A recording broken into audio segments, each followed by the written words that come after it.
They locked the refrigerator to keep me from eating too much. My son said I was old enough to not need to eat much anyway. Each morning, when the sun hit the maple, the lock gleamed, cheaply reflected off the refrigerator door. My son put the key on the counter and slid it toward me the way a waiter slides a bill he knows you can't pay. "It's temporary, Mom," he said. "You've been forgetful.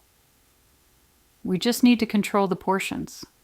His wife unfolded a printed chart, times, check marks, a neat column labeled "Allowed." Yogurt, 1 cup. Bread, 2 slices. Cheese, thin. I stared at their list taped to the faces of my granddaughters in Halloween hats. For 40 years, I'd fed this family from these shelves. Soup, baked goods, lunch boxes for the night shift. Now I had to ask permission for carrots. "You could talk to me?" I said. Adults talk. My son exhaled through his nose. "Please don't be dramatic. Last week you ate at midnight and woke up sick." He said it like a sentence. He was a boy again, repeating rules he didn't understand. His wife tapped the page. "We can't afford to waste food." Food is expensive. I let my hand rest on the knob. It was cool under my palm, familiar as a prayer. "I'm buying food," I said. Silence tore through the kitchen. He glanced at it just for a moment, and I saw it. They were counting things that weren't theirs. I saw other flashes. The purse she'd won the lottery. The money missing from the sugar bowl. The way he started finishing my sentences. Wrong. To get everyone to nod and stop asking me questions. When did my son decide that control was the same as caring? When did he learn to hold love like a measuring cup? I picked up the key, felt how light it was, and returned it to its place. "Okay," I said quietly. "If you think a lock will protect us." He relaxed. He always mistook silence for surrender. He didn't notice the closet at the end of the hall I'd filled the night before, the camera I'd hung over the stove after the money went missing, or the copies of the texts I'd sent my sister, postmarked, notarized, patient as winter. They think hunger is just about food. I know better. I have seen what scarcity does to a conscience. It started small, like most thefts. They moved in for a month after his contract ended. A month became a season stretched into a year. They took my parking space, so I don't slip on the ice, my chair because my back hurts, my quiet days so the girls don't bother you, close the door. They brought their noise, their stream passwords, their complaints about prices, neighbors, the economy. They brought their watches. I ate too early, slept too late, talked too long, memorized too much. And then there were the hints. "Maybe you shouldn't drive anymore, Mom. You mix up the dates. It's normal for your age." I learned to hold my tongue. I learned to memorize out loud, clearly, to strangers, while buying stamps, chatting with the postman, walking by the bank window. People think gossip lives in hairdressers and on church steps. They also live where the receipts go. The witnesses have a strange shape.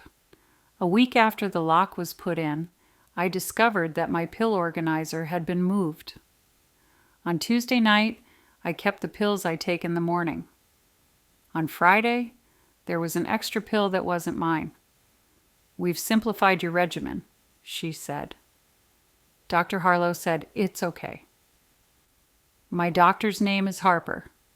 I smiled and nodded and took the organizer up to my bedroom. Then I tipped the pills out onto a white plate and photographed them next to the pharmacy form. The dates were visible, the batch numbers clear.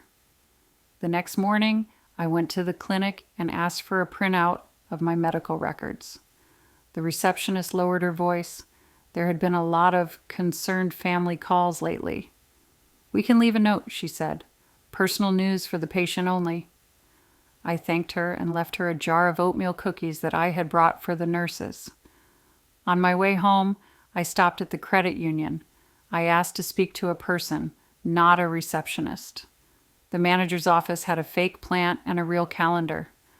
"I want to remove an authorized user," I said, "and set up alerts for any withdrawals over $50. We went through the steps one by one. She printed each change. "Do you want to update beneficiaries?" she asked gently. I held my husband's watch between my fingers until its ticking steadied me. "Yes," I said, "I want a living trust."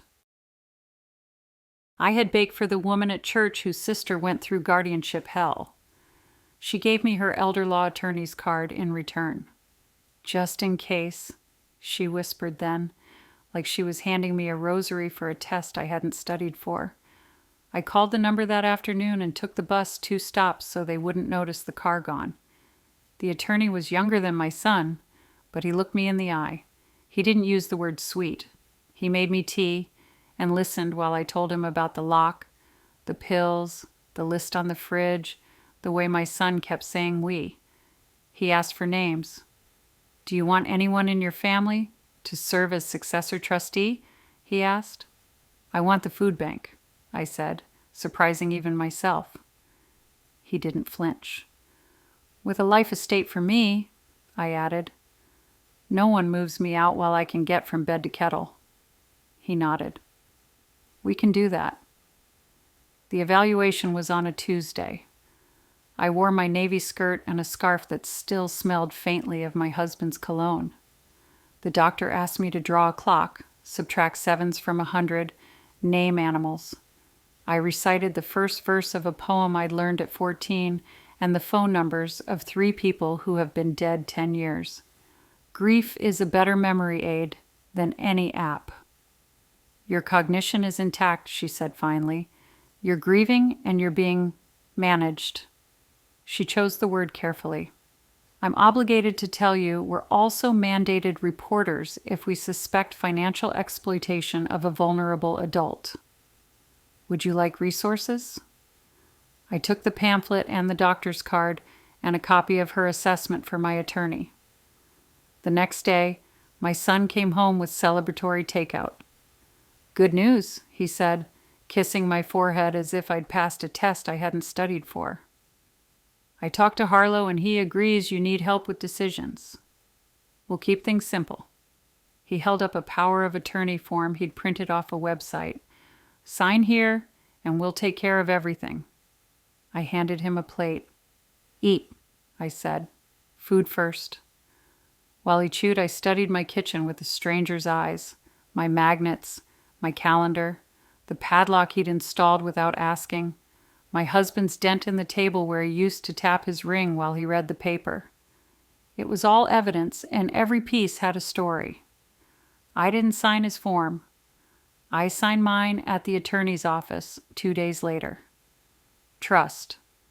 Healthcare proxy naming my sister. Durable power of attorney naming the attorney's firm as backup if it ever had to be someone other than me. We filed a no information by phone directive with my clinic. We set up a post office box. The credit union sent me alerts. I muted my phone and read them at night like prayers. I changed small things in the house. The sugar tin now held sugar. The cash went to the bank. I put a bright red envelope with $50 in a drawer I knew she checked when she helped me tidy. The camera caught her hand opening it and her eyes searching the room before she slipped the envelope into her robe pocket. I sat at the table and folded laundry very slowly while she made tea. "You're so good to me," I said, and meant it in the way a surgeon might mean good when he says, "Your tumor is well behaved." At church, I asked the pantry director about their busiest days. "First week of the month," she said. "Between rent and utilities, people run out of food." I signed up for Thursdays. We packed rice and oil and canned beans while she told me how the pantry struggled to keep the lights on. "It's always the same story," she said. "Hunger and heat. Which bill do you pay? What do you lock?" "Sometimes people lock the wrong thing," I said.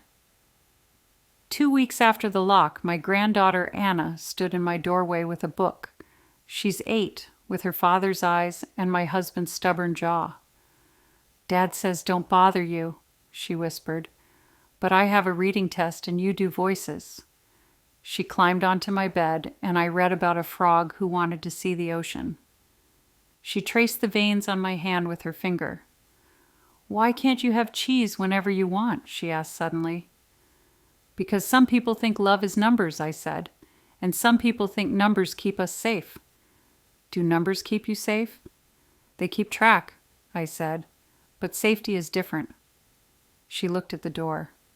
"Dad and Mom fight," she said, "but they whisper. They say you will forget me." She pressed her lips flat the way she does when she's trying not to cry. "I won't," I said, "and if I ever do, you'll remind me." I made us hot chocolate from the stash in the pantry that no one else knew about. We drank it slowly, like a ceremony. I didn't tell her about the trust or the camera or the attorney. Children shouldn't have to carry locks in their heads. The confrontation came on a Sunday, not because Sundays are holy, but because people are home on Sundays. I told them I was making roast chicken for a budget meeting. He laughed. "Finally," he said. "We've been trying to get you to be realistic." I set the table with cloth napkins and my mother's plates. I placed the key to the fridge in the middle like a center candle. My sister sat to my left. The pantry director sat to my right, introduced as a friend from church. The attorney's junior associate came as well, invited openly. "I'm helping a friend with paperwork," she said when my son's eyebrows climbed. I asked Anna to read the grace. She thanked the chicken for being delicious and brave. Halfway through the meal, my son pushed back his chair. "Mom," he said, "we need to formalize things. It's not fair to keep drifting. We'll handle the bills. We'll handle the shopping. We'll handle your appointments. You just rest." "I like resting after I understand," I said. "Explain the plan." He glanced at his wife, who opened a folder as if she were at a job interview. "Budget lines, grocery charts. We'll retitle the house in a way that protects you," she said, sliding a form toward me. "A quitclaim deed is efficient." "Efficient for whom?" my sister asked mildly. "For all of us," she said. "Taxes." "Probate." The junior associate coughed softly. "Sometimes quitclaim deeds create more problems," she said. "Better to use a trust if you want control and clarity." She lifted her glass to her mouth to hide a smile. My son bristled. "Who is this again?" "Someone who reads fine print for a living," I said. "And this is someone who feeds families for a living," I added, nodding to the pantry director. "She's here because I care where my food goes." His wife shut the folder. "Mom, this is embarrassing." "Embarrassing is a lock on a fridge in a house you don't pay for," I said. "Embarrassing is calling my doctor without my consent. Embarrassing is switching my pills." I watched her throat move as she swallowed. "We never," she began. The attorney's associate slipped a printed photo onto the table. The camera's still image showed her hand inside my drawer, the corner of the red envelope visible between her fingers. "What's this then?" my sister asked. His wife pushed her chair back so fast it scraped the floor. "I was cleaning," she said. "Into your pocket?" my sister asked. My son stared at the image, then at her. Color rose in his neck. "Elena?" She stood. "We've sacrificed for your mother," she said, voice shaking. "I handle everything. I'm exhausted." You thought you'd be paid first," I said. "With my cash. With my house. With my silence." He looked from her to me and back, like a boy watching two teachers argue over a broken rule. I felt a pang that was not victory. It was grief, old and new, for what I raised and what raised him after he left my door. The associate laid another paper on the table. "Miss." Klein has established a revocable trust, she said evenly. Her house and accounts are owned by the trust. She is the trustee while she's alive. The successor trustee is the community food bank, which will receive the remainder upon her death. She has a recorded life estate. No one can sell this house out from under her. My son's mouth opened, closed. You did this without telling me? You locked my refrigerator without asking, I said. We're even on surprises. He rubbed his face the way he did at 12, when he was caught lying about homework. This is insane, he said. We're family. Family is how you act, my sister said, not what you name each other. The pantry director spoke for the first time. We feed 200 families a week, she said. Some of them are grandparents raising grandchildren because the parents can't or won't. Hunger looks a lot of ways. Sometimes it looks like a lock. This is a setup, his wife snapped. A performance. Then let's finish the scene, I said. I took out the cognitive evaluation and slid it to my son. Then I set down a copy of the clinic's note. No phone updates. Then the bank letter about the removed authorization. Then the still from the camera. This is my care, I said. This is my consent. This is my money. This is your hand. If there's a sound of shame, it's a plate settling after a chair is pushed back. I didn't ask for this, my son whispered. He sounded suddenly very young. I lost my job. The mortgage was drowning us. Elena said, he stopped. She said what? I asked. He looked at his hands. She said you were failing, that you'd be safer if we made decisions, that if we didn't act first, someone else would. Someone else did, I said. Me. He stood up and left the room. The back door opened, shut. His wife remained, chin lifted like a flag, refusing to lower. We'll contest, she said. If you think a piece of paper will... You and my son will not return to this house without notice, I said. I'll send the expectation in writing. If you violate it, I'll call the police and Adult Protective Services. And Elena, I paused, your employer doesn't know about the calls you made to my clinic from your work phone. Her eyes flicked. There it was, the flicker again. I didn't violate any law, she said, but she sat down. You violated dignity, I said. Sometimes it's the same thing. She grabbed her purse and left through the front. The kitchen grew quiet the way rooms do after thunder. The girls were upstairs. The chicken had gone cold. My sister put her hand over mine. You were steady, she said. I wanted to shout, I said. I wanted to break that lock with a hammer. We picked the tools that work, the associate said. Today it was paper. Some days it's hammers. After they were gone, I walked to the fridge and held the lock in my palm. It was heavier than it looked. I took the key, turned it, removed the lock, and put it in the drawer where the red envelope had been. I left the door closed. That night, my phone buzzed with messages. From my son. I'm sorry, Mom. From Elena. You'll regret this. From an unknown number. We need to talk about the girls. I stared at the screen until the words blurred.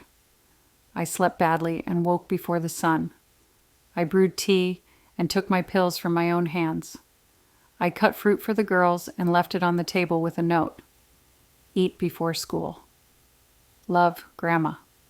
When Anna came down, she saw the plate and smiled like the world still held simple gifts. Did Dad make you mad? She asked between bites. I'm sad, I said, and also relieved. Dad says we might move, she whispered. You will always have a place at my table, I said, whether you live under my roof or not. 2 days later, a woman from Adult Protective Services sat at my table with a notebook and careful eyes. I'm following up on a referral from your clinic, she said, and from an anonymous caller. I did not ask which neighbor had eyes as good as mine. We spoke plainly. I gave her copies of what I had. She took photos of the lock. She explained my options: restraining orders, safety plans, mediation if I wanted it. Many families resolve, she said. Many don't. I want the girls safe, I said. I want my son to find a way to stand up without standing on me. You can't choose his consequences, she said gently. Only their reach. My son called that night from his car. She's angry, he said. She says you humiliated us. I told the truth, I said. It humiliated it itself. We need time, Mom, he said. We need help. There's a program at the pantry, I said. Work exchange, budget counseling. They help with resumes. He was quiet a long time. You told them about me? I told them a family needs help, I said. You can say your name yourself. Can I come by? He asked. Yes, I said, but call first. He came on Thursday, alone. He stood in the doorway the way little boys do when they bring home a broken thing they can't fix. We sat at the table. I poured tea. He looked older than his years. I thought I was protecting you, he said finally. I was protecting our fear. Fear is hungry, I said. It eats whatever is closest.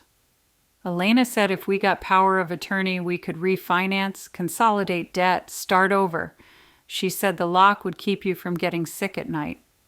She used the word we and meant I said. And you used the word care and meant control. He nodded. I don't know how to be better, he said. You do, I said. You've done it. You sat with your father during his chemo. You got up at 5 a.m. for work for years. You read to Anna when you were dead on your feet. You told the truth more than you lied. He put his face in his hands. I don't know where it went.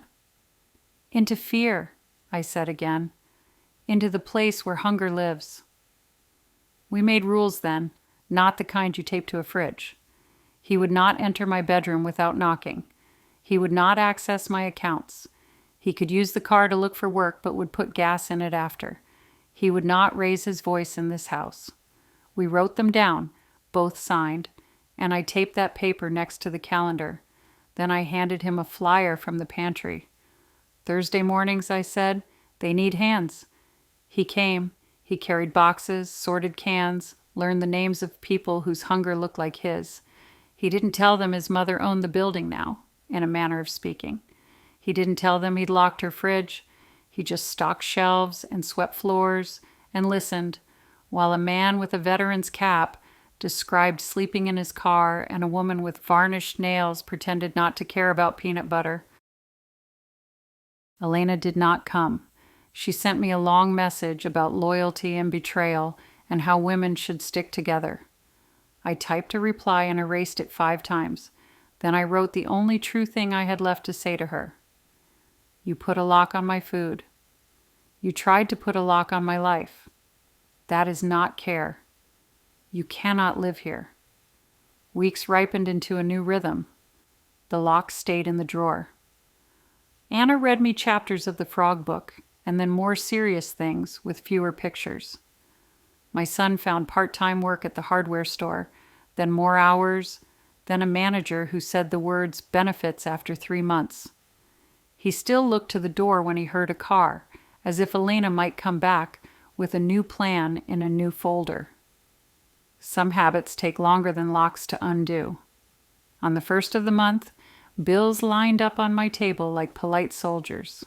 I paid them, then took a check to the pantry labeled lights and rent. The director cried in a small, precise way.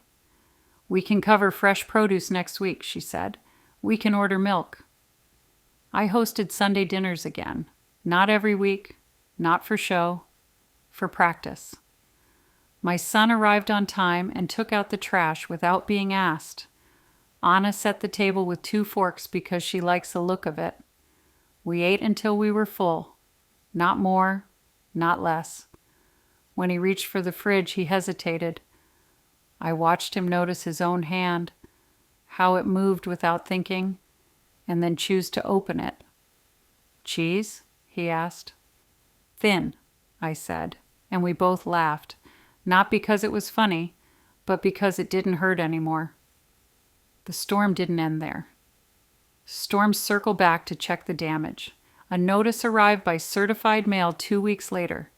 Petition for emergency guardianship, filed by Elena, not my son. She claimed I left the stove on, wandered at night, confused medication doses, gave money to strangers. She attached affidavits, neighbors whose names I recognized but not their faces, and little printouts of text messages. In one, taken out of context, I'd told my sister, I forget why I came into the kitchen. The filing asked the court to appoint Elena as my temporary guardian pending a full hearing. If granted, she could move me, sell my things, manage my care, and the lock on the fridge would be the least of it. My hand shook, then steadied. I called my attorney. He answered on the second ring and told me to breathe, then to meet him first thing in the morning. Bring the evaluation, he said. Bring the letters. Bring the camera still. Bring the list on the fridge if you still have it. I had it. It was folded next to my husband's watch like a souvenir from a bad play. In court, the carpet was the color of dust, and the benches were too hard for old bones. The judge wore reading glasses halfway down his nose in patience like an old sweater. Elena sat with a lawyer who looked as if he charged by the frown. My son sat behind them alone, his hands clasped between his knees. He didn't look back at me when I entered. Good, I thought. Maybe he's learning which direction to face when you say sorry. Elena's affidavit read like a ghost story. Burners blazing, pills scattered, doors left open, money vanished. Her lawyer said, for her own good and vulnerable adult and urgent need. He put the lock on the table like a trophy. This, he said, was necessary. My attorney stood and didn't raise his voice. He handed the judge my cognitive evaluation, stamped and signed. He offered the clinic's note, no phone updates. He presented the photo of Elena's hand in my drawer and the bank letter. He slid across the fridge list with its neat little allouds and the camera still that showed Elena pocketing the envelope. This, he said softly, touching the lock with a pen, was control. The judge took off his glasses and rubbed the bridge of his nose. Miss Klein, he said to me, do you understand the petition? I do, I said. Do you have food in your home? I do, I said, and I share it. Do you know today's date? I told him the date, the day of the week, and the time almost exactly. My husband's watch was always 3 minutes slow. Elena's lawyer objected to the camera still as prejudicial. The judge admitted it anyway, said the word like a door closing. He denied the emergency petition and set a date for a full hearing should the petitioner wish to proceed. Then he spoke directly to Elena. Ma'am, if you file another petition without new facts, I will consider sanctions. Outside the courtroom, Elena's face was the color of paper under fluorescent light. She leaned toward me, low, so only I heard. You think you won, she said. You just made enemies. I prefer neighbors, I said, but I've lived through worse. My son stood apart, hands in his pockets, eyes on the scuffed floor. Mom, he said without looking up. I didn't know she filed without me. You didn't need to know, I said. You needed to stop her. He closed his eyes. I'm sorry. Then be useful, I said. Take Anna to school tomorrow. Her mother will be busy making calls. He looked up, startled, then nodded. I can do that. I went home with my attorney. He reviewed the next steps. Send a letter to Elena's employer if she'd used their phone to call my clinic. Keep APS in the loop. Document everything. No contact alone, he said. If she shows up, call the police. You don't argue with a storm. You get out of the rain. The pantry became my roof. I worked Thursday mornings and sometimes Tuesdays, slicing open boxes of apples that smelled like fall even in spring, lining up jars of peanut butter like soldiers. People told me their stories without asking for mine. A grandfather with nicotine-stained fingers took rice for himself and cereal for a boy who wasn't his. A woman in a cashier's vest cried when we found lactose-free milk. I kept the lock in my purse, heavy as a reminder, light as a lesson. 2 weeks after the hearing, someone pried open the pantry's side door at night and took crates of canned tuna and the donation jar from the front desk. The police came. They were polite, tired, and sure we wouldn't see the jar again. But the director had installed a small camera above the door after car windows were smashed during winter. The video caught the shadow of a person, a hoodie, and a car with a bumper sticker half torn. Our something. My son watched the clip on my phone and swore under his breath. No vulgarity, just the old kind from his father's toolbox. "That's Elena's car," he said softly. "The sticker. Our city, our kids. She put it on last year." He looked at me horrified. "I'll tell the director." "You'll tell the police," I said, "and then you'll tell Anna the truth, appropriate to 8. He did both.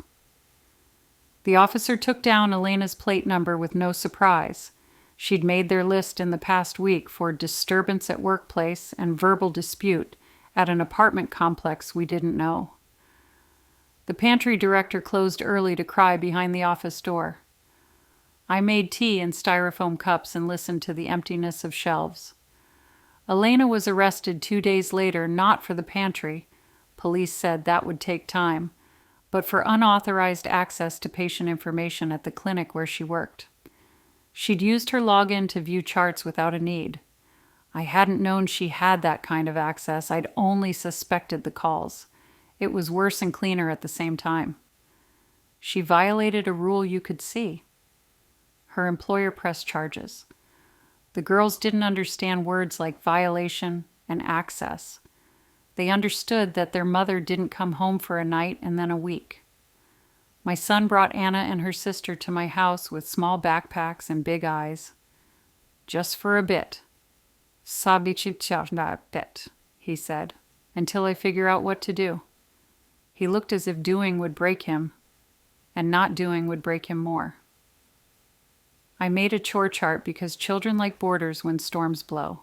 Set table, clear plates, read for 20 minutes, hug grandma once per day. Anna added feed imaginary frog, and we kept it. We ate simple meals. We left the fridge unlocked. We kept the lock in the drawer and pretended it was a paperweight. The full guardianship hearing never happened. Elena withdrew the petition with a line that sounded like dignity and felt like defeat. She focused on her charges and her shrinking circle of friends. My son filed for separation. His voice didn't shake when he told me. "I loved her," he said, "but not like this." "I know," I said. "Love is not a blindfold." He slept on my couch for 2 months until he could afford a 1-bedroom with a view of a parking lot and a maple tree that tried very hard every fall. He worked at the hardware store and brought home calluses, like proof of effort. The girls learned the rhythm of 2 homes. Every time they crossed my threshold, I fed them first. Food is not the answer, but it lets you hear the question. One evening in late summer, the pantry director asked me to speak at a community meeting about elder exploitation and food insecurity. "Just tell your story," she said. "You won't be the only one." I said yes, then sat at my kitchen table with a blank note card until the sun went down. I didn't want to become a mascot for my own pain. I wanted to be precise and useful. At the meeting, a dozen people sat in folding chairs under bad lighting. A man with a cap talked about his sister who'd moved in for a month. A woman with perfect hair described her daughter managing her medications, until a checking account became a sieve. I went last. I held up the padlock. "This," I said, "taught me that a lock can feel like love if you squint." Don't squint. I told them about the trust, the evaluation, the letters, the way a child can be used like a shield. I told them about Thursdays at the pantry, where hunger wears clean shirts and dirty shirts and sometimes cologne. Afterward, a man my age came up and said, "I wish my mother had heard you 5 years ago." He smelled faintly of menthol lozenges. We stood in the parking lot and named our ghosts by their first names because saying mother and husband felt like too much and not enough. Fall came, then winter, then the anniversary of the lock. I took it out of the drawer and turned it in my hand. The girls asked what it was. "A mistake," I said, "and a lesson." They nodded like people who knew the weight of both. On a bitter Tuesday, the pantry's refrigerator broke down and we had to move perishables fast. My son arrived in his work jacket and hauled milk like a man who understood penance as a verb. The director put him in charge of triage. He didn't look over to see if I noticed. I did. We made a small ceremony of it when the new fridge arrived. The director handed me a ribbon to cut. "You do it," she said. "You know about fridges." I laughed and cut the ribbon. Inside, the shelves gleamed, empty and promising. I set the old lock on top, not as a threat, but as a reminder that doors can be opened and closed for more than one reason. In the spring, my attorney called. "I know you don't want the details," he said, but Elena accepted a plea on the access charges. Probation, fines, community service. There's a condition. She can't contact you. "I prefer silence," I said. "It tastes better." He asked what I planned to do with the house when I was gone. "The trust says food bank," he said, "but we can specify programs." "Food first, then training," I said. "Teach people to make soup. Teach them to budget without shame. Teach them to read fine print," he repeated, amused. "Your specialty." In June, Anna's class hosted Grandparents' Day. I sat on a tiny chair and watched her point at me when she read her essay. "My grandma can open any jar," she read solemnly. "She says sometimes lids are just lids and sometimes they are metaphors." The teacher smiled uncertainly. The other children clapped. My eyes blurred. My son stood at the back of the room and clapped too, his hands steady. That night, he came by after the girls were in bed. We sat on the steps under the porch light. Moths circled like lost thoughts. "I was angry when you chose the food bank," he said quietly. "I thought you were choosing strangers over me." "I was choosing you over your worst decisions," I said. "I was choosing what raised you when I couldn't. A dinner that arrived when we were broke. A neighbor who left eggs on our steps. A church lady with too much soup." He leaned forward, elbows on knees. I didn't see it. "You were hungry," I said. "Hunger makes the edges of things go dark." He nodded. "I'm changing the way I use the word help." "Good," I said. It was getting heavy. When the second summer greened, I planted tomatoes in the raised bed my husband built the year before he got sick. Anna helped, digging with a spoon because she liked the sound. We watered in the blue light of evening. "Will we eat them?" she asked. "All of them," I said. "And share some." She considered. "Not with people who lock fridges," she said at last. "With people who are learning not to," I said. "That's most people." She frowned. "What about the others?" "We give them recipes," I said, "and consequences." The day the tomatoes reddened, I sliced the first one thin and salted it until it tasted like the word August. I put it on bread with mayonnaise and watched the juice run down my wrist. I imagined Elena's hands, empty for once on purpose, busy with some court-assigned task that kept her from inventing stories. I wished her a teacher who could tell the difference between a lock and a hug. On a Sunday afternoon, my sister brought over a cardboard box of my husband's files. "Found in the attic," she said. Inside was a letter he'd written the year the factory closed, addressed to our son at age 9. It was simple. Work with your hands. Don't lie when you're afraid. Feed the people you love. I called my son and read it to him on the porch with the moths and the tomatoes and the girls playing. Capture the flag with no teams at all. He cried openly like a man with nothing left to hide. We kept the fridge unlocked. We kept the rules taped to the calendar. We kept a spare key on a hook by the door labeled pantry, because some locks you need and some you don't. I kept the old padlock on a string above the pantry's new fridge, where it caught light and made people ask questions I wanted them to ask. Who put it there? Why? What happened next? What happened next is that we ate. We ate on Thursdays and Sundays, and any day we needed to remember we were human. We ate with strangers who became neighbors and neighbors who became kin. We ate cheese cut thin and meat when we could afford it, and soup always. We ate until hunger was quiet enough to hear the rest of the story.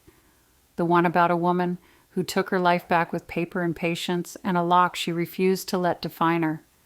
They locked the fridge so I wouldn't waste food. But hunger isn't only a stomach. It's a habit. It's a lie. It's a lock. And on the day I turned the key, the people who thought I would starve learned the first rule I ever taught them. Don't take what you didn't earn. If you do, you'll be the one left hungry. My grandma told me this story. I have many more stories. Subscribe so you don't miss the most interesting things.